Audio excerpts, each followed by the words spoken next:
Good afternoon. My name is Lawrence, and today I'm going to talk about a particular issue that I have noticed with my computer being slow, and how to solve the particular problem. Please note that the symptom can be caused by many different reasons, so it's important to diagnose the problem accurately before performing any actions. For instance, it can simply be due to some software issue like malware or excessive bloat, which can be solved without opening up the computer. On the other hand, you may find that the storage is non-interchangeable, which may be the case if it's an Apple computer or if the storage type is eMMC. I hope you find this video helpful. Although this channel is not for profit, it would be extremely helpful if you like the video or subscribe to the channel. Anyways, without any further ado, let's begin the video. Okay, so you can see that right now I'm at the computer, and to demonstrate what is the problem that I'm encountering, let's open it up and take a look.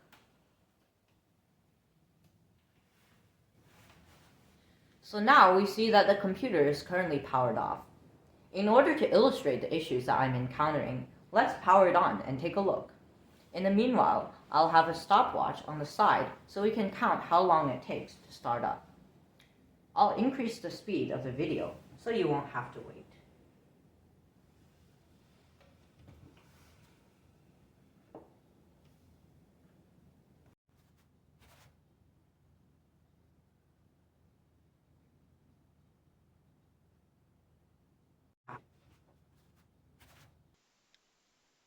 Okay, that was 1 minute and 19 seconds. While it's not a particularly long time, it still is not ideal in a situation where I must access my computer in a short amount of time. For instance, if I must complete a task immediately, I have an option of either completing it on a mobile device, resulting in a poor experience, or waiting for the computer to power on. Also, note that this is just the power on time.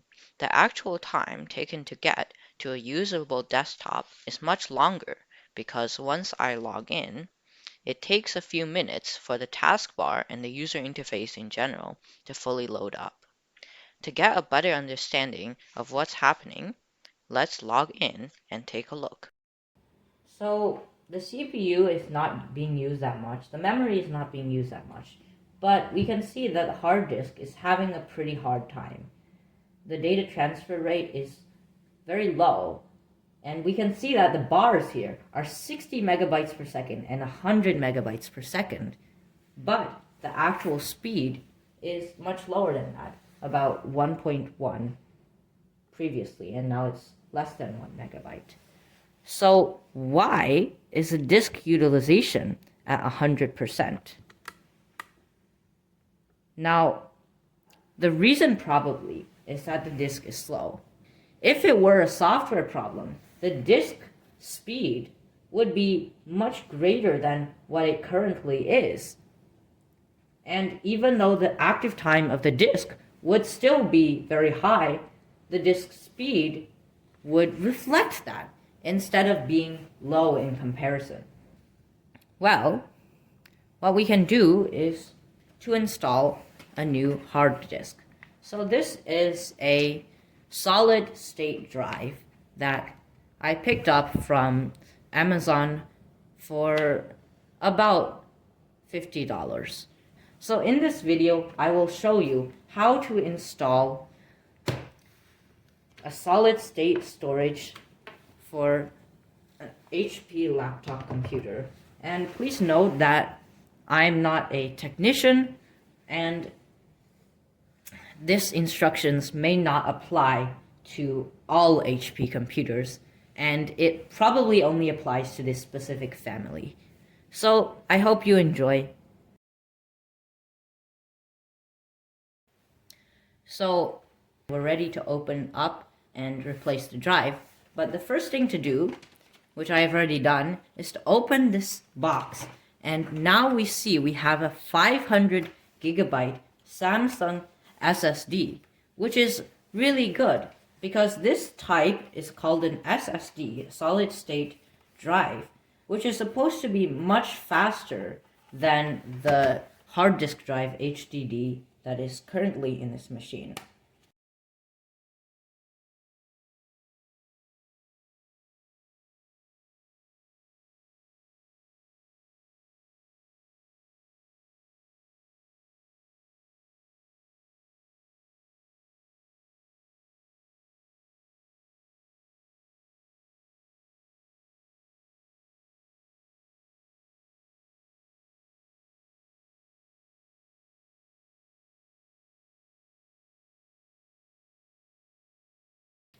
So you see that this is really exciting. This is the drive, and this is a 2.5-inch drive, which means that the connector here, the SATA connector, is meant for laptops. So the first thing we're going to do is we're going to need a hairdryer. And the reason is that HP designed this laptop a bit weirdly.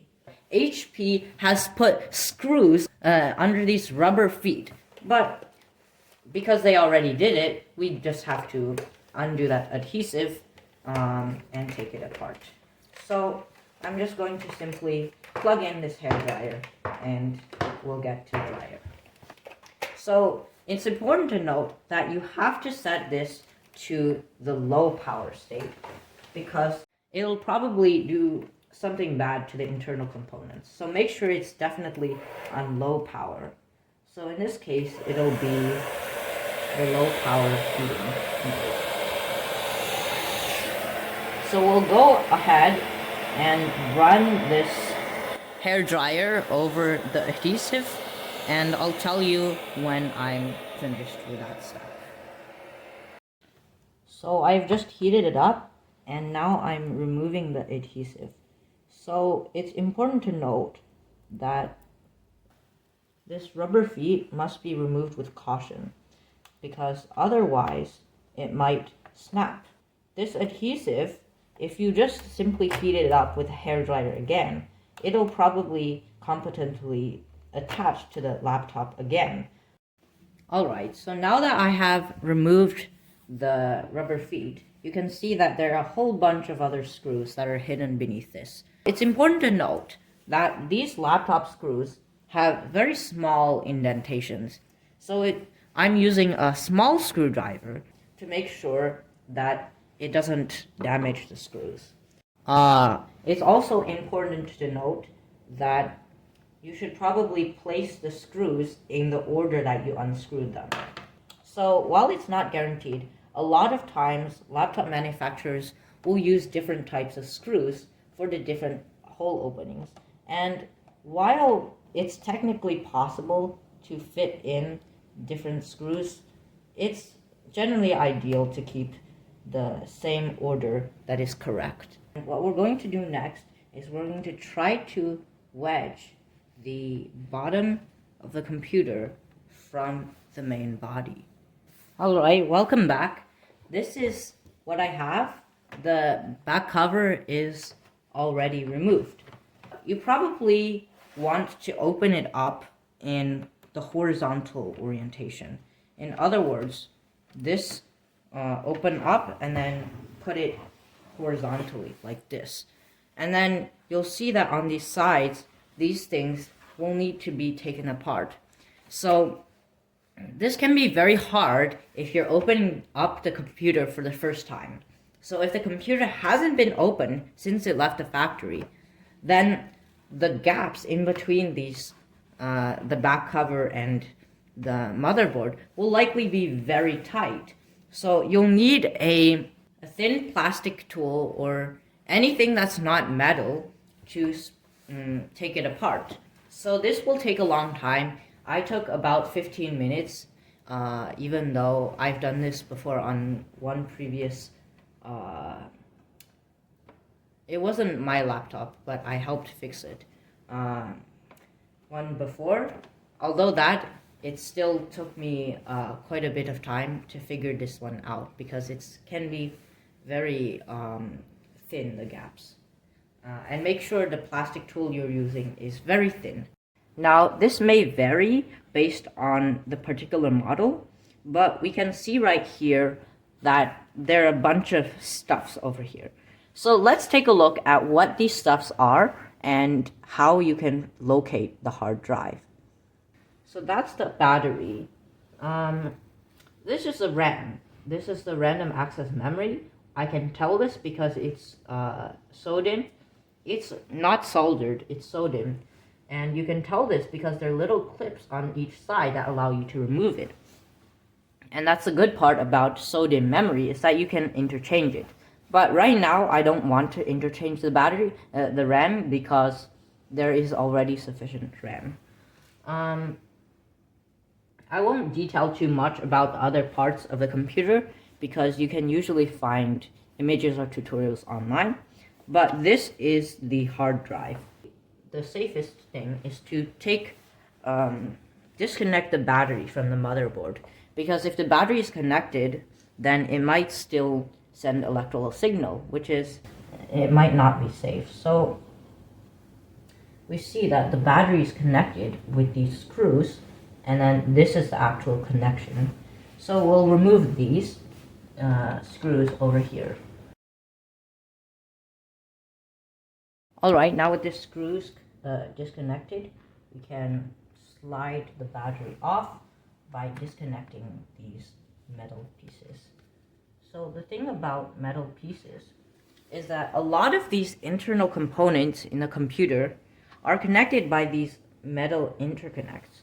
And the reason for that is electrical signals travel through the wire, and if it's plugged in like this, we can see that there are holes within there. Those holes connect to these electrical things that stick out, and this will cause the two things to be able to communicate with each other. We can see that a similar interconnect is here on the hard disk drive, and similar interconnects are found in the RAM and in the display cables, wherever there is. Yeah, here. You'll see that very often. Another thing that you can do while the computer is opened up to check the fan, but right now the fan doesn't have any dust in it, so that's good.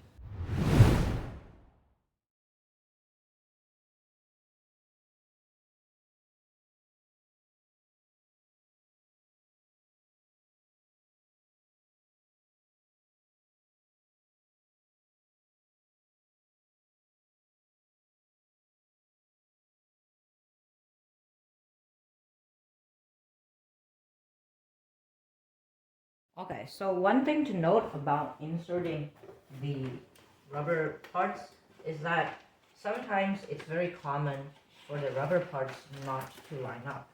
So the way that you do it such that they do line up is that you take one part and put it directly on it, and then you take the other edge and put it directly on the place where it's supposed to go, and then you mediate to the middle.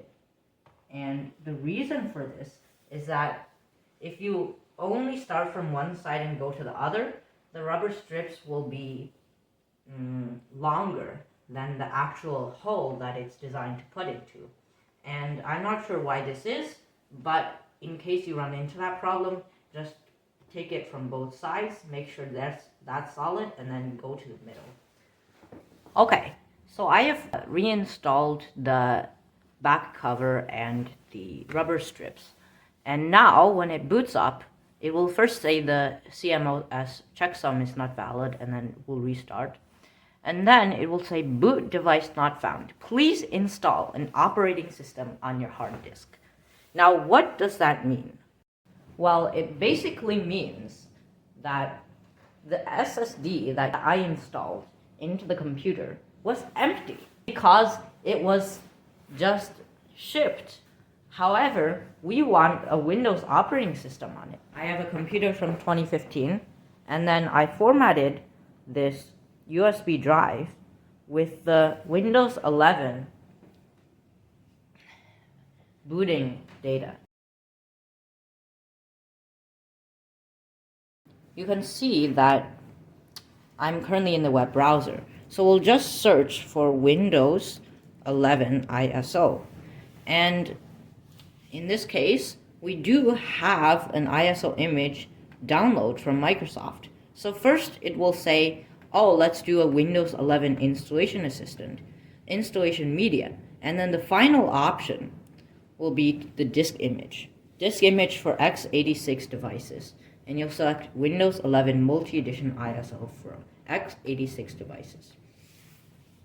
So essentially, the ISO image is a type of folder that contains information for an OS to boot.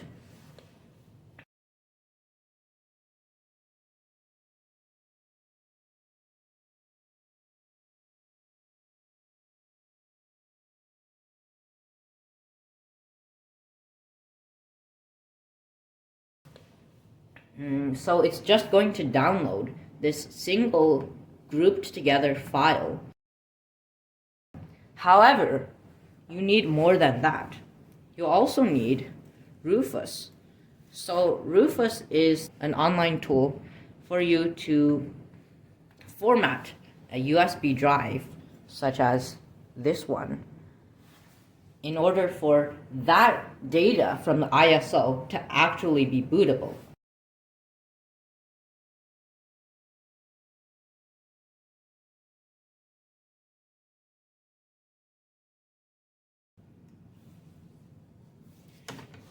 So it will ask, do you want to allow Rufus to check for application updates online?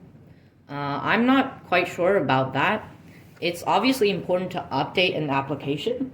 However, I'm just using this one time, so I'm just going to say no. Now you see this interface, right? Rufus 4.11.2285. That's the particular version right now. It might be an increased number if you're watching this video later. But essentially, you want to select the device. You first got to plug in the USB drive for that to work. And in this case, this is a USB-A drive. And in this computer, there are two USB 2 ports, and there's one USB 3 port. And that's really important, the type of port you use, because this is going to take a while. And so you should probably insert it into your fastest drive. In that case, we will go to this PC and we'll see that the USB drive is in fact installed. Now we go to this and it will say the drive in here. And then you'll select the ISO image, and this ISO image is about to finish downloading.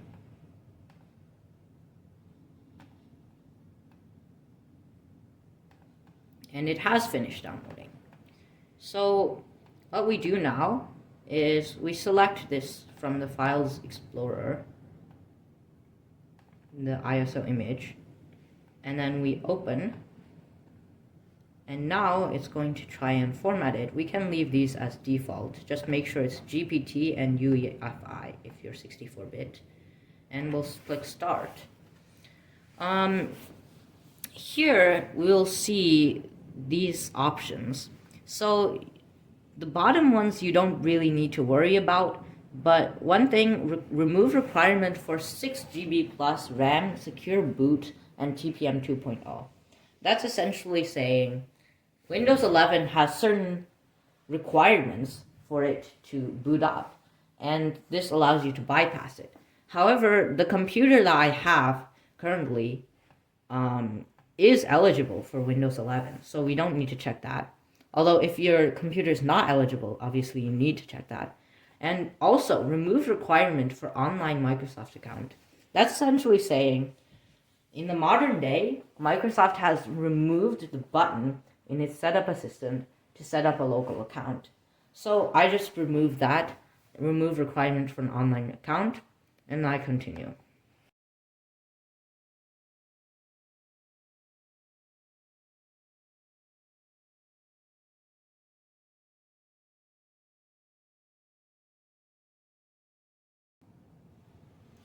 Alright, so we see that the setup has finished, so we'll just click close, and then we'll right click this drive, and then we'll eject that.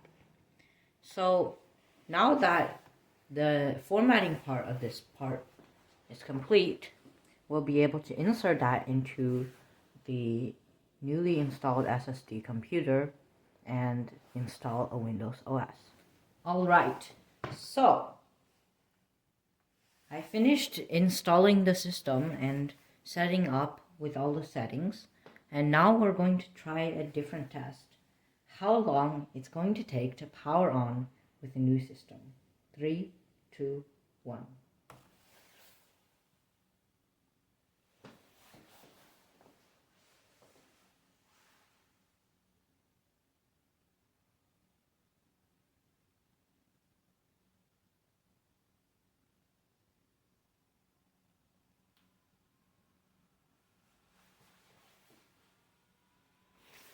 Whoa, that's really cool.